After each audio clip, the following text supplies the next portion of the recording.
as kind of a separate entity when really they should be part of a contiguous mesh. So there's a tool in Blender that'll merge identical vertices in order to produce one continuous mesh. For recording. Okay. All right, so we're on. So this is top 7, like we said. Here, of course, we have a cartoon diagram. I'm going to start actually exactly as you'd get the PDB when you load it. And I usually do a few things. I'm going to export geometry for the cartoon representation as well as for surface representation, and we'll use both in our final rendering. So I'm going to add hydrogens because I will want all the detail of the electrostatic surface. And I'm going to first go over and switch over to cartoon mode. I type reset just to reset the view. There was one instance, and I think this might only be for Pavre export, which we're not going to worry about, in which the orientation in the viewport actually affected the geometry made, like the geometry was oriented. I can't remember if that's a problem here, but just to be on the safe side, I always type reset before exporting geometry. And I'm not going to move this molecule anymore. So I'm just going to go, I always forget if it's save or export. Export and then the file name, so cartoon.obj. And nope, it's save.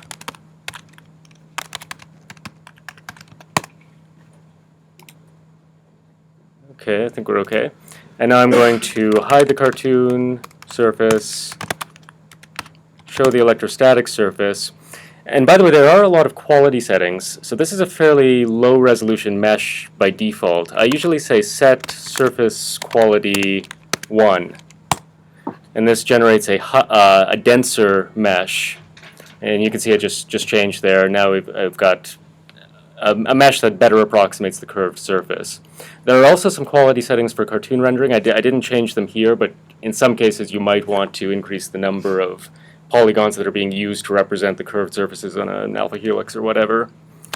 And I'm going to say save surface.obj. And I sure hope I've done this properly because I always forget what the command is. Okay, so now here's Blender.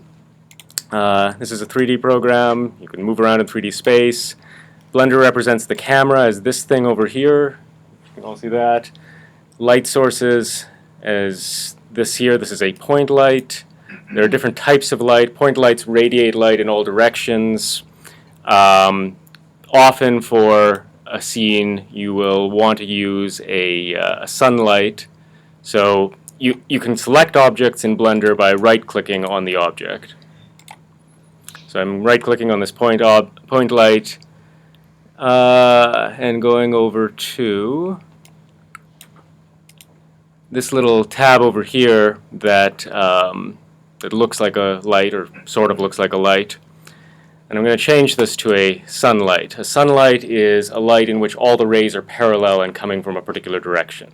And you can see now I've got this point. The position now of the light doesn't matter. I can drag it around, but it's not going to change the lighting in the scene at all. What matters now is the direction of this line. That's the direction that the light shines in. Over here I have tools, translate, rotate, and scale objects. So I can rotate my point light by clicking on the rotate button or by pressing R. Blender I find a little bit irritating because everything's done with certain shortcut keys. If you Google the shortcut keys, you will find maps of them. I'm not going to try and get you all to memorize them here. But I can tell you that by pressing the Z button, I now am rotating around the Z axis, so I can change the direction that the light is shining in. By default, the objects in the scene, right now I've just got a cube in the scene, which is what you get when you start up, do not respond to lighting changes. Down here, there's a button which gives you an interactive view if you change the settings. So now if I press R for rotate and Z for the Z axis, you can see when I move the lighting comes from different directions. All right. So far we haven't done anything very interesting. Let's actually import the geometry. So I'm going to delete this cube. So I right-click on it to select it and press delete. It's different on a Mac. All right, I'm just going to go Object, delete, delete. Sorry, I'm used to a PC, but and I'm going to go File, Import, OBJ. Do you know which directory things would have saved in by default? Actually, I'll switch back to downloads directory. To PyMol and just downloads. Yeah. Okay. Okay, and I've got my two objects here. So I'm going to import cartoon, and you can see that by default the scaling is huge on these things. Oops, I didn't mean to move that. By the way, you can manipulate the viewpoint with the middle mouse button. Scrolling the wheel zooms in and out, clicking and dragging with the middle mouse button or the wheel rotates the viewpoint. Okay, so there's my surface representation. You can see it's all ugly and faceted here. That's because of the problem that I mentioned earlier. PyMol exports geometry badly. Each polygon is its own little object with its own separate vertices, even though the vertices of the next polygon overlap. But fortunately, Blender has this really nice little tool that'll automatically clean up the geometry. So you hit Tab,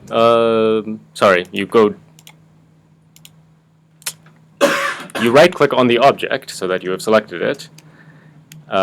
Hit Tab to go into Edit Object mode. The shortcut key is W. I don't know why it's W. Blender likes its shortcut keys.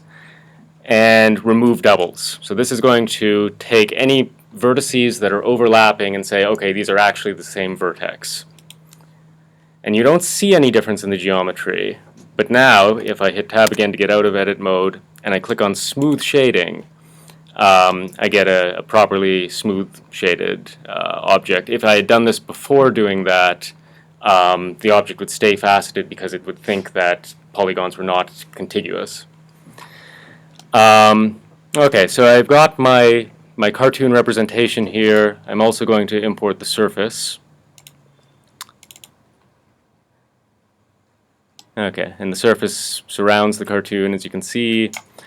And again, now if I click smooth on the surface, oops, sorry, I have to select the surface first. If I click smooth on it, nothing happens because I haven't merged the vertices, but I'm going to do the same thing again. Tab, W, remove doubles, Tab.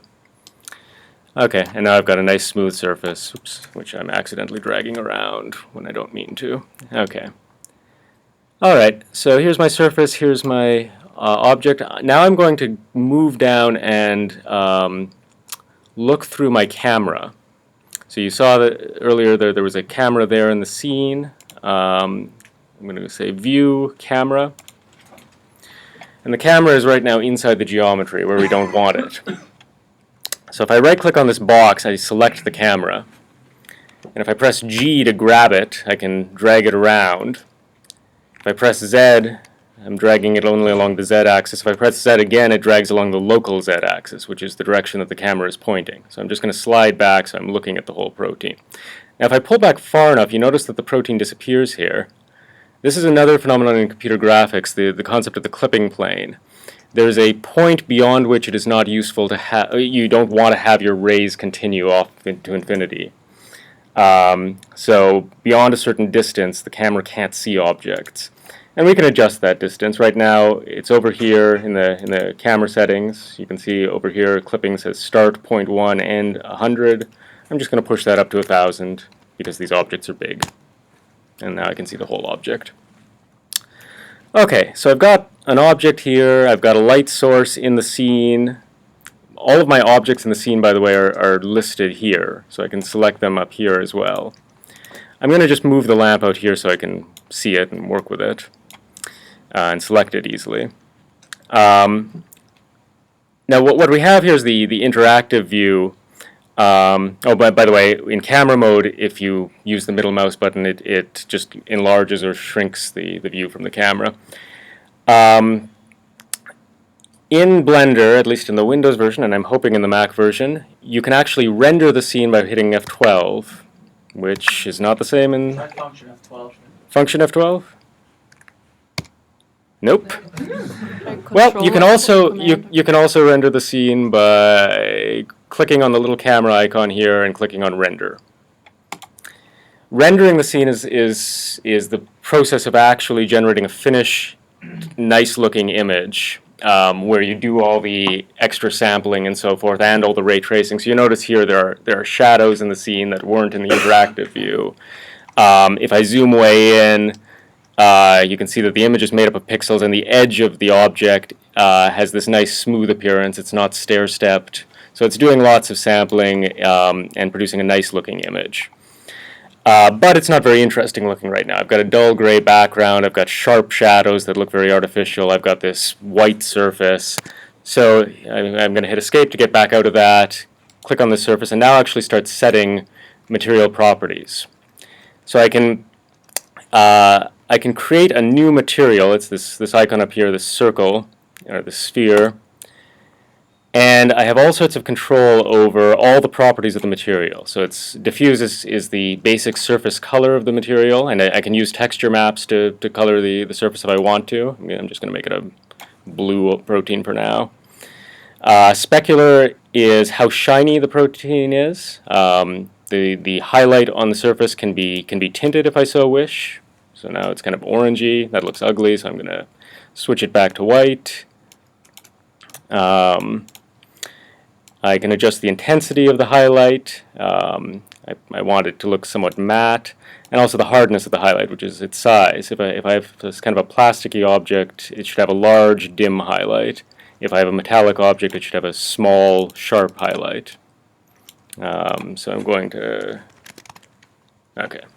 So now I'm giving it kind of a plasticky surface. And I'm going to make it a little transparent so we can actually see the ribbons underneath. So I turn on transparency.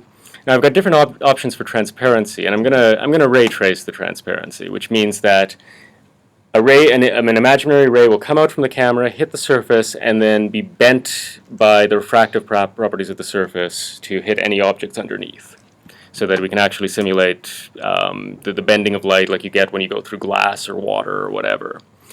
The index of refraction I can set. I'm going to say just slightly more than 1, so that this isn't highly distorting what's underneath. Fresnel effects. If you look at certain materials, you'll see that sometimes if you have a curved surface, the part of the surface where the normal is facing towards you is more transparent than the part of the surface at the edge, where the normal is facing perpendicular to you. So if I turn up the Fresnel effect, I start to get that. And you can see here the preview of what the material should look like. So now if I go and render, it's kind of a separate entity. That looks ugly, but you get the idea. Now it's translucent, and you can see the object underneath it. Yeah, that looks really ugly. Part of computer graphics is just the trial and error process. So instead of ray tracing, I'm just going to use the simpler transparency setting, which sends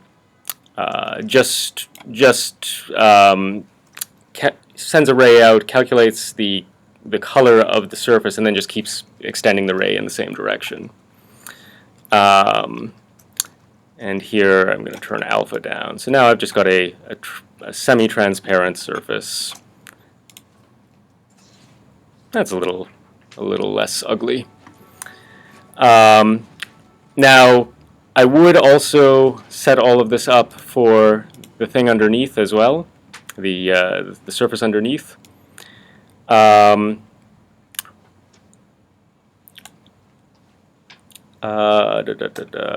not going to worry about too many details right now. In such a short time, I can't tell you all of the things that you would want to twiddle with in order to make this look good, but you get an idea now that you can play with material properties, you can play with the properties of the lights and placement of the lights. You can play with, well, obviously the background is one thing that you will want to set, and that is...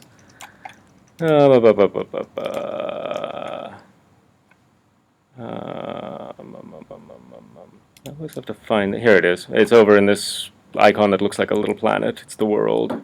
You can set your background to whatever color you like, and when you re-render, it will be the appropriate color. Anyway. Question? For background images, or would you just make the background transparent and then something like Photoshop combine? So in most 3D programs, so the question was, can you import a background image, or do you just make the background transparent and combine it later? Most 3D programs, you can bring in a background image. My recommendation, though, is not to do that. Just render against a black background with an alpha channel.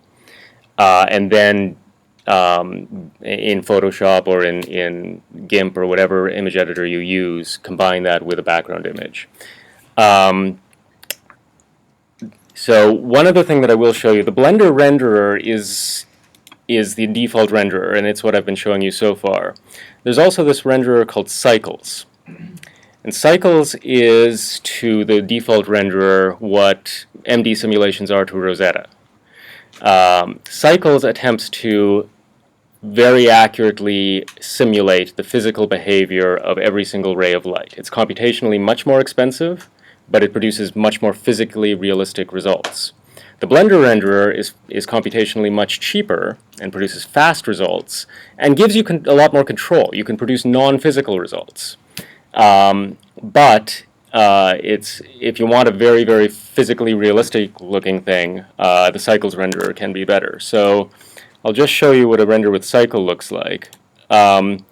With Cycles, you want to create a new material, and the material options are a little bit different. You have different types of surfaces that you can choose from, and you can combine types of shading models using the Add Shader option. For now, I'm just going to leave it on the default setting. Subsurface scattering is a really interesting phenomenon that produces really stunning results, where it simulates. If you've ever seen a person silhouetted against a bright light, and you can see the red light coming through their ears, that's subsurface scattering. Light that's passing through a medium in which it participates, in which it has multiple scattering events and then passes out again. And using that sort of thing can make your proteins look like they've got a waxy appearance or a subtly shaded appearance. But yeah, for now I'm just going to use the default settings. I'm going to let this be slightly blue. And for demonstration purposes, I'm also going to put in just a plain flat surface, a plain. If I press the S key, I can scale it. I'm going to slide it over and down a bit. Okay, so I've got a flat surface under the protein, and I'm going to give it a red color. The reason I've done this will hopefully be apparent when I actually render with Cycles. So with Cycles, I render as kind of a separate entity. And you notice a few things. One, the shadow's soft. Cycles considers the light to be an area source, so that it actually does multiple samples, which produces a soft shadow effect.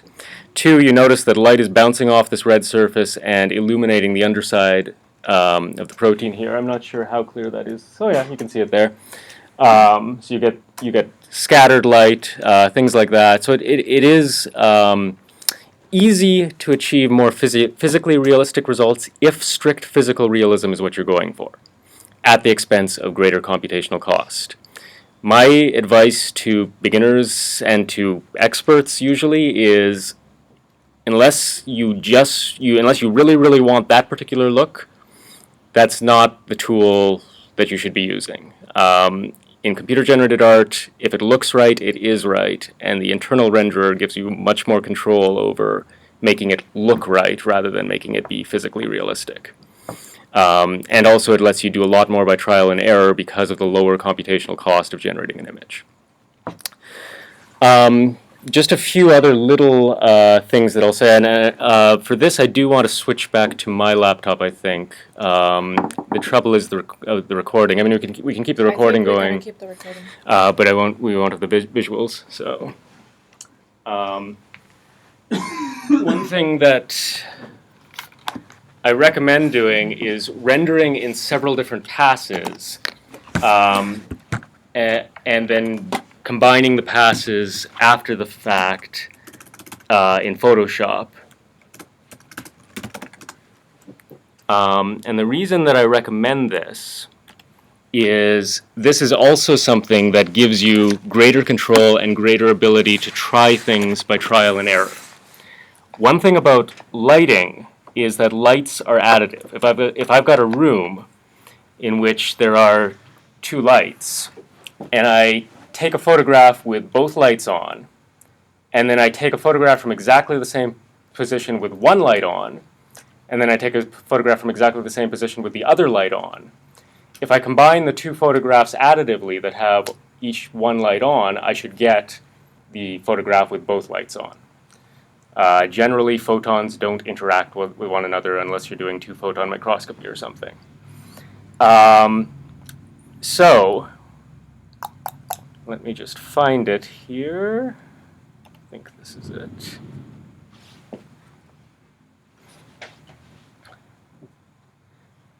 So this is something that I'm working on now and is incomplete. This is a rendering of a cage protein made by Jacob Bale and Neil King in the Baker Lab. And right now I don't have a background. It's just this boring brown thing. I'm going to add a background. But you can see here that I've rendered many, many different layers here as separate images, and then I combine them after the fact.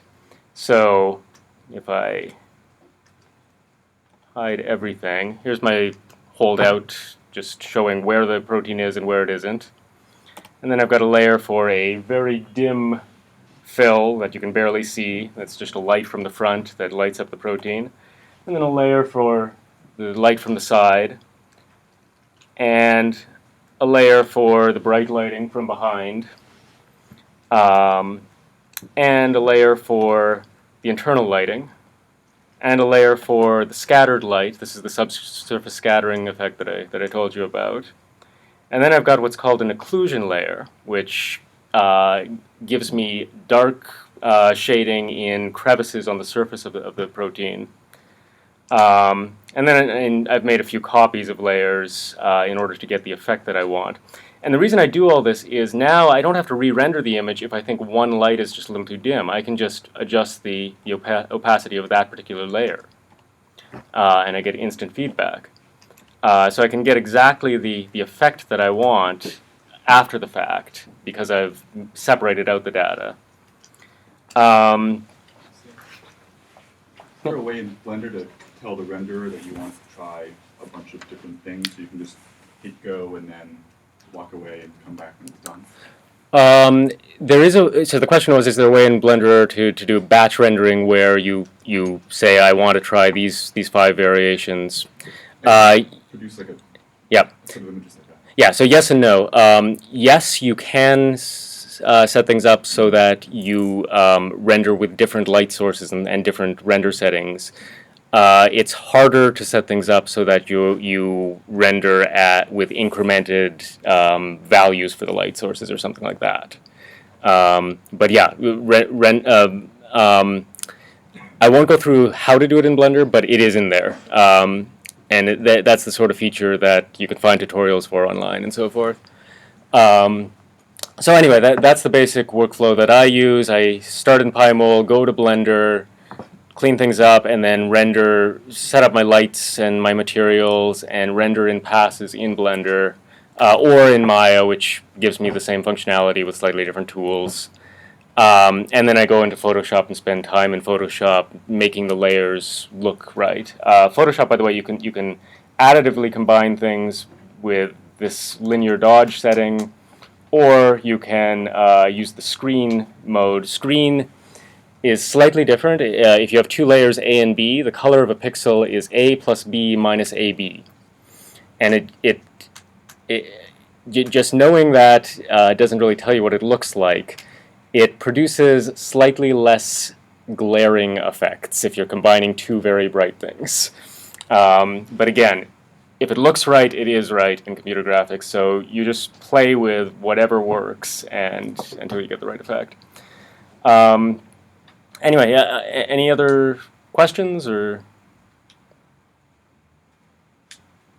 So I guess my question was on within Photoshop in the combining, you're just basically using transparency between the layers to combine them, or Yeah, so the layers, here I'll show you a layer without, just by itself. So I'll make this totally opaque. So here's a layer in isolation. It's just the lighting and the shadow. If I'm combining them additively and my background is black, I don't need to worry about a transparency mask, because black plus anything is whatever the other thing is. If though I've got a layer which is not being combined additively, if the opacity of the layer actually matters, then I need a transparency mask. And there are options when you save your image that you've rendered in Blender to include an alpha channel, which is a transparency mask that tells you where the protein is and where it isn't. I often like to set things up so that my bottom layer is just a transparency mask. So it's just black on white. And I set the combining type to multiply for this. So underneath this layer, I would have my background. I haven't added a background in this image yet, but you know, oops. Okay, there's my amazing background. A little squiggle there, and because so there's the background. Layer 2 is a black and white image that is set to combine multiplicatively. So white pixels don't do anything, black pixels knock out whatever's behind it. And then on top of that, I will start adding color. So all of these upper layers are added additively or with the screen combination mode, which is basically additive. So that I'm adding light to a black surface. And I'll build up the effect that I want. The one exception is an occlusion layer, which I combine multiplicatively, because it is, I'll show you what it looks like in isolation. This is what's called an ambient occlusion layer. The way the computer calculates this is by sending a ray out through each pixel in the screen until it hits a surface, and then sending 100 rays out from that surface and asking what fraction of them hit geometry and what fraction just go on to infinity. And the more go on to infinity, the whiter the point is shaded.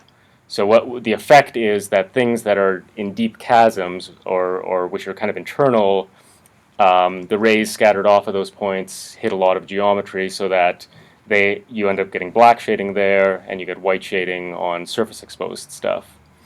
So once you have this occlusion image, you can combine that multiplicatively with whatever is underneath it, and it'll basically just darken it. So this is without it, with it, and you can see that regions in here get darker. Yeah.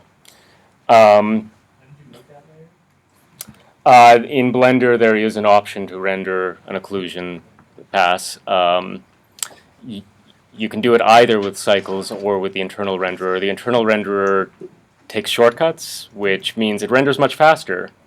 Might not be quite as physically accurate, but I think the shortcuts are worth using. Again, it's like the Rosetta philosophy versus the MD philosophy. If you can approximate something and it gives you a good result, you should approximate it and get a good result rather than using explicit solvent.